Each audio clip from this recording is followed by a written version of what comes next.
हत्या की कहानी क्या है? आखिर वो कौन 5 लोग हैं जिन्होंने इस कांड को अंजाम दिया है? इसमें एक लड़की भी शामिल है। ये भी खबर है कि वो महिला नितेश से प्रेम करता था, लेकिन ऑलरेडी महिला किसी और लड़के से मोहब्बत करती थी। यानी कि महिला का अफेयर 2 जगह चल रहा था, लव ट्रायंगल। और संभवतः दम घुटने से मतलब उसमें जो हम लोगों को पीएम रिपोर्ट मिली है उसमें जो अंदर पार्टिकल्स मिले हैं डस्ट वगैरह के, ऐसा लगता है कि पूरा मरा नहीं था, वो बेहोशी की हालत में था और उसने उसको दफना दिया। का अफेयर सावित्री साहू के साथ में शुरू हो गया। सावित्री भी इसके साथ प्यार करने लगी थी, जैसा कि लोगों ने बताया, जैसा कि पुलिस ने बताया। लेकिन कहते हैं ना कि एक म्यार में 2 तलवारें नहीं रह सकती, एक लड़की 2 लड़का। और अक्सर ऐसे ही मामलों में कांड होते हैं। इतिहास गवाह है, ऐसे बहुत सारे मामले देखने को मिले हैं जिसमें एक लड़की 2 लड़के हो या फिर लव ट्रायंगल के चक्कर में बड़े बड़े कांड हुए हैं।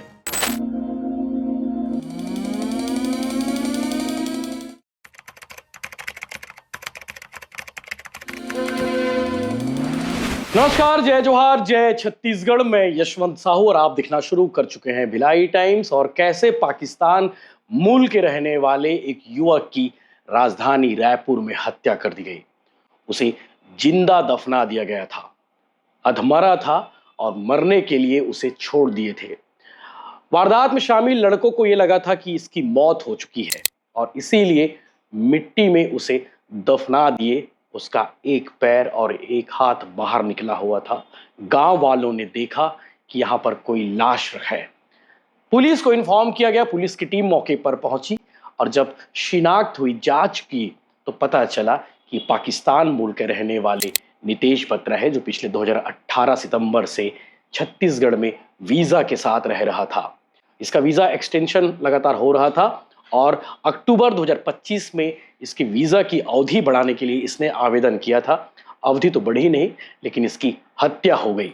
इस हत्या की कहानी क्या है? आखिर वो कौन 5 लोग हैं जिन्होंने इस कांड को अंजाम दिया है? इसमें एक लड़की भी शामिल है, जिसे आप महिला कह सकते हैं, मैं भी महिला ही कहूंगा। महिला शामिल है जिससे नितेश एक तरफा प्यार करता था। यह भी खबर है कि वो महिला नितेश से प्रेम करता था, लेकिन ऑलरेडी महिला किसी और लड़के से मोहब्बत करती थी। यानी कि महिला का अफेयर 2 जगह चल रहा था, लव ट्रायंगल। पहले भी लव ट्रायंगल के चक्कर में कई लोगों की जाने गई है, कई ऐसी खबरें सामने आई हैं। यह केस भी बिल्कुल हुबहू वैसा ही है, लेकिन जो खौफनाक कांड है, वारदात को जिस तरीके से अंजाम दिया गया है, वो काफी खौफनाक है। मतलब उसे जिस तरह से मैं अभी बताने वाला हूं, उसे सुनकर आप भी सन्न रह जाएंगे कि कैसे एक लड़के को बेरहमी से पीटा गया, अधमरा करके उसे ऑटो में बिठाया, उसके बाद घुमाते भी रहे। घुमाने के बाद उसे उस जगह पर लेकर गए जहां उसकी लाश मिली और ऑटो से पटकने के बाद उसकी और पिटाई करते हैं। सोचते हैं कि इसकी जान चली जाएगी, लेकिन तब तक उसकी मौत नहीं हुई थी, सांस नहीं टूटी थी। उसकी मौत दफनाने की वजह से हुई है। अब सोचिए, जिंदा उस लड़के को दफना दिया गया। इन आरोपियों को यह लगा था इसकी मौत हो चुकी है, अब इसे दफना देना चाहिए। वो तो बात अलग है कि 21 मार्च को गांव वालों ने एक लाश देखी। अब सोचिए, आप लोग के मन में सवाल होगा कि भैया दफना दिए थे तो गांव वालों ने लाश कैसे देख ली? दफनाते वक्त इतनी हड़बड़ी थी इन आरोपियों को कि उन्होंने एक हाथ और एक पैर को दफनाना यानी कि मिट्टी डालना भूल गए। उसका बॉडी अंदर तो डाल दिए, लेकिन हाथ और पैर बाहर निकला रहा और इन लोगों को ये लगा कि शायद हम लोग बहुत सफाई से दफना दिए हैं, किसी को कोई खबर नहीं मिलेगी कानो कान।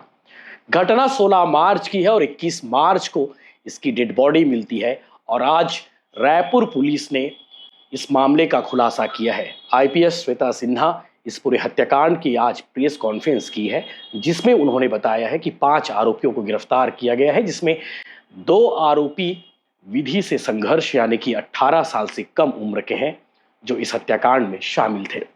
इस हत्याकांड में 5 लोग हैं। श्याम सुंदर सोनी ये मुख्य आरोपी है और एक महिला है सावित्री साहू और एक लड़का है सुमित कोसले। सावित्री साहू और श्याम सुंदर सोनी का अफेयर पहले से चल रहा था। उसी बीच नितेश बत्रा का भी अफेयर शुरू हो गया। नितेश बत्रा पाकिस्तान के सुक्कुर जिले का रहने वाला था, सुक्कुर इलाके से आता था और छत्तीसगढ़ शदानी दरबार में ये काम करने आया था। सितंबर 2018 में इसने वीजा लेकर आया था, 5 साल की वीजा की अवधि थी। वीजा एक्सटेंड कराया और अक्टूबर 2025 में इसने वीजा एक्सटेंड के लिए आवेदन किया था। शदानी दरबार में काम करता था। इस बीच का अफेयर सावित्री साहू के साथ में शुरू हो गया। सावित्री भी इसके साथ प्यार करने लगी थी, जैसा कि लोगों ने बताया, जैसा कि पुलिस ने बताया। लेकिन कहते हैं ना कि एक म्यार में दो तलवारें नहीं रह सकती, एक लड़की दो लड़का, और अक्सर ऐसे ही मामलों में कांड होते हैं। इतिहास गवाह है, ऐसे बहुत सारे मामले देखने को मिले हैं जिसमें एक लड़की दो लड़के हो या फिर लव ट्रायंगल के चक्कर में बड़े बड़े कांड हुए हैं। तो घटना आपको बताता हूं, लेकिन उससे पहले सावित्री साहू का प्रोफाइल जानना भी जरूरी है। सावित्री साहू बेसिकली सरगुजा जिले के लखनपुर थाना अंतर्गत एक गांव की रहने वाली है और सावित्री 2023 में अपने घर से भाग गई थी। उस वक्त उसकी उम्र 18 साल से कम थी। एक लड़के के साथ भागी थी। मुंगेली जिले के पेंड्री गांव का रहने वाला है और उसके साथ वो शादी की। शादी करने के बाद एक बच्चा हुआ, लेकिन इनके बीच में सब कुछ ठीक नहीं था। लड़ाई होता था, विवाद होता था और उसके बाद सावित्री मुंगेली छोड़कर नया रायपुर के पास में माना के पास टेमरी गांव है, वहां शिफ्ट हो गई और टेमरी गांव में रहते हुए उसका अफेयर शुरू हो गया श्याम सुंदर के साथ में। श्याम सुंदर का अफेयर था सावित्री के साथ में। इन दोनों के बीच सब कुछ ठीक चल रहा था।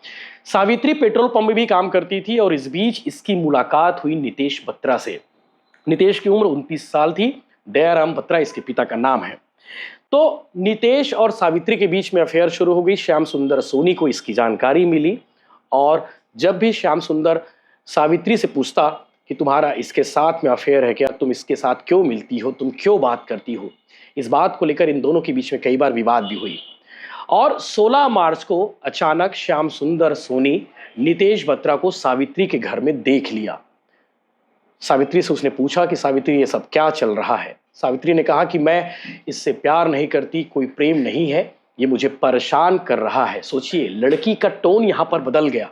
जैसे ही उसका बॉयफ्रेंड आया जिससे पहले से प्यार करती है, उसका टोन यहाँ पर बदल गया। और ये भी खबर है कि लड़की ने ही, यानी कि सावित्री ने ही नितेश को घर बुलाया था, लेकिन नितेश और सावित्री को उस दिन उसने देख लिया और उसके बाद योजना उसने बना लिया कि आज तो रास्ते से हटाना पड़ेगा नितेश बत्रा को, वरना रोज रोज की कहानी, रोज रोज की किचकिच से दूर कैसे भागूंगा। 16 मार्च की शाम को इन दोनों के बीच में विवाद हुआ, श्याम सुंदर सोनी और नितेश बत्रा के बीच में। विवाद इतना हुआ कि लाठी डंडे से, पास में बबूल का एक डंडा पड़ा था, उस डंडे को उठाया और श्याम सुंदर सोनी ने उस पर हमला शुरू कर दिया। तभी वहां पर जो मौजूद थी, जिसके घर में ये कांड हुआ है टेमरी में, सावित्री कहने लगी कि मुझे परेशान करता है, इसे और मारो, अच्छे से मारो, मरते दम तक मारना। श्याम सुंदर सोनी उसे इतना मारता है कि वो अधमरा हो जाता है। और चूंकि श्याम सुंदर आलू प्याज और सब्जियों का काम करता है, तो उसके दुकान में 2 स्टाफ थे और उसका एक दोस्त था, सुमित खोसले, और 2 नाबालिग है। टोटल 3 लोगों को उसने बुलाया। ऑटो लेकर पहुंचे। ऑटो लेकर पहुंचने के बाद उन्होंने गाड़ी में अधमरा, यानी कि बेहोशी के हालत में नितेश बत्रा था, उसे ऑटो में डाला। ऑटो में डालने के बाद वो निकल जाते हैं भरेंगा भाटा के मुरुम खदान में। और भरेंगा भाटा के मुरुम खदान में ले जाने के बाद ये लोग नितेश के साथ फिर पिटाई करते हैं, नितेश को फिर मारते हैं। ताबड़तोड़ उसकी पिटाई होती है, तब तक नितेश की जान नहीं जाती है। और वहां पर तत्काल मिट्टी खोदा जाता है, मुरुम खदान में मुरुम को खोदा जाता है। खोदने के बाद नितेश को वहीं पर दफन कर देते हैं, लेकिन तब तक नितेश की जान नहीं गई थी। हड़बड़ी में वो भागते हैं। भागने के बाद 21 मार्च को, सोचिए 16 मार्च का कांड है, 21 मार्च को इस मामले का खुलासा हुआ है। गांव वालों ने देखा कि एक हाथ निकला हुआ है, एक पैर निकला हुआ है। गांव वालों को शक होता है कि बॉस कुछ तो गड़बड़ है। पुलिस को इन्फॉर्म करते हैं। पुलिस की टीम मौके पर पहुंचती है और पुलिस शिनाख्त करती है। सबसे पहले आसपास के इलाकों में पुलिस तस्वीर भेजती है और ये पता करने की कोशिश करती है कि कहीं इसका गुमशुदगी कायमी तो नहीं है। तो पता चलता है कि नितेश की गुमशुदगी हो चुकी है। 17 मार्च से लापता था। पुलिस उसके घर वालों से संपर्क करती है, घर वालों से बातचीत होती है, पूछताछ होती है पता चलता है कि नितेश बत्रा का एक महिला के साथ में अफेयर था, उसका नाम सावित्री साहू है। सावित्री साहू को बुलाया जाता है, उसके बाद सावित्री साहू पूरी कहानी बताती है कि किस तरह से नितेश की हत्या सावित्री ने श्याम सुंदर सोनी और सुमित कोसले और 2 और लोग, टोटल इन 5 लोगों ने किस तरह से वारदात को अंजाम दिया। मैं बार बार कहता हूं, पहले भी कहा हूं कि इस तरह के मामलों में लव ट्रायंगल में हमेशा कांड होता है, कोई ना कोई अपराध दस्तक देता है। इस केस में भी बिल्कुल वैसा ही हुआ। एक लड़की, 2 लड़के, लड़की का अफेयर दोनों के साथ में था, लेकिन एक लड़के को किसी को भी मंजूर नहीं हो कि दूसरा लड़का भी उसकी गर्लफ्रेंड के साथ में बात करे, उसकी होने वाली पत्नी के साथ में बात करे। ये दोनों शादी करने वाले थे, ये भी खबर थी। और इसीलिए नितेश बत्रा को रास्ते से हटा दिया। नितेश बत्रा पाकिस्तान के सुक्कुम से आया हुआ था, यहाँ कामकाजी कर रहा था, घर चला रहा था, परिवार संभाल रहा था। उसे लगा कि शायद उसका यही घर होने वाला है, यहीं का वो मूल होने वाला था। वो नागरिकता के लिए आवेदन करने की भी तैयारी में था। इस पूरे एपिसोड को लेकर एडिशनल एसपी अभिषेक झा की भूमिका काफ़ी महत्वपूर्ण रही, और साथ ही साथ पुलिस के आला अधिकारियों का निर्देशन काफ़ी महत्वपूर्ण रहा, जिन्होंने इस पूरे अंधे कत्ल की गुत्थी को सुलझा लिया। नाम आपको बता देता हूं जिन पुलिस वालों ने बढ़िया काम किया है इस एपिसोड में।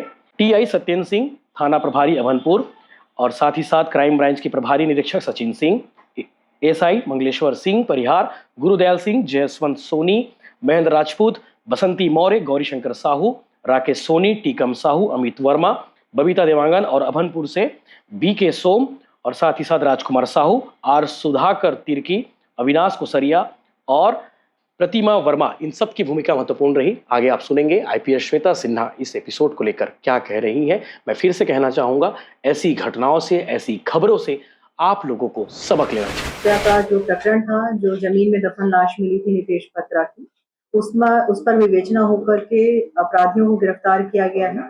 श्याम सुंदर सोनी, पिता विनायक सोनी, सुमित कोसले और एक महिला है सावित्री साहू, और 2 नाबालिग बच्चों को गिरफ्तार किया गया है।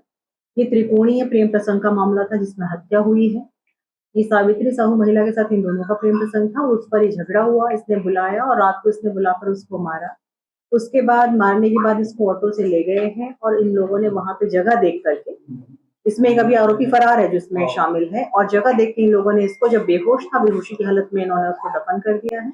और संभवतः दम घुटने से, मतलब उसमें जो हम लोगों को पीएम रिपोर्ट मिली है, उसमें जो अंदर पार्टिकल्स मिले हैं डस्ट वगैरह के, ऐसा लगता है कि पूरा मरा नहीं था, वो बेहोशी की हालत में था, और उसने उसको दफना दिया। इससे उसकी मृत्यु। 27 तारीख की इसकी एक्टिवा, मृतक की एक्टिवा सेज बार में बरामद होती है। सेज बार में मारा गया कि अवध ले जाकर मारा गया? नहीं, इसको तो जो महिला है जो टेंगरी गांव में अपना माना में रहती है, उसके घर के सामने ही इसको डंडे से मारा है। फिर ऑटो में भर के ले गए हैं, रास्ते में भी मारपीट किए हैं। फिर मुजगहन में जहाँ स्कूटी मिली है, स्कूटी को गिराया है वहां पर, और उसको ले गए हैं आगे। और एक जगह देख करके, जो एक लड़का फरार है उसने जगह बताई थी कि इस जगह पे हम उसको दबा सकते हैं, और दबाने के बाद ये लोग चले गए भागे। कितने बजे रात की घटना है? रात्रि घटना है ये, ना रात्रि की घटना समझ ले, आधी रात के बाद की घटना है। विवाद किस वजह से हुआ? बताया त्रिकोणी प्रेम संघर्ष। वो युवती का ये कहना है कि वो जो अभी आरोपी है उससे उसको ज्यादा प्रेम था, इससे पीछा छुड़ाना चाह रही थी। अब ये पाकिस्तानी मूल का नागरिक बताया जा रहा है। जी, जी। लेकिन इसका इन्वेस्टिगेशन में डीएसपी कार्यालय से कुछ इन्वेस्टिगेशन कब आया था? नहीं, पूरा रिकॉर्ड है। 18 से आया था, 25 तक एलटीवी पे था, और 25 के बाद भी उनका आवेदन प्रक्रिया में है बढ़ाने के लिए। हाँ, नियमानुसार कागजात पे सारी चीजें हैं। मैम, ये आपराधिक रिकॉर्ड जो है इनका, जो भी आरोपी है, ये आरोपी, इनका जो प्रमुख आरोपी, इसका पॉक्सो एक्ट में प्रकरण दर्ज है प्रयागराज उत्तर प्रदेश में। हाँ, श्याम सुंदर आरोपी अभी तो लोकल बाहर के हैं। ये जो आपकी महिला है सावित्री साहू, इसका भी गुम इंसान दर्ज है ये आपके लखनपुर थाने में 2023 में।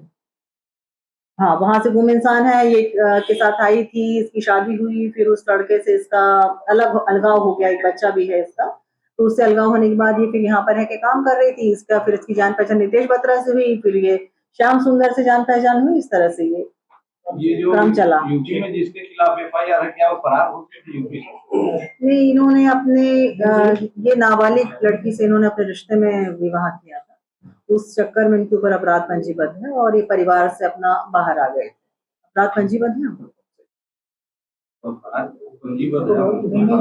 जेल के बाद जेल गया था उसके बाद। और अभी उनको मिल के हम और प्रक्रिया करेंगे, अभी सूचित भी करेंगे वहाँ के थाना को, इनको यहाँ पकड़ा गया। वैसे वो जेल गया था, अभी तक की प्राप्त जानकारी में उन लोगों ने अरेस्ट किया था इसको, उसके बाद ये यहाँ आया।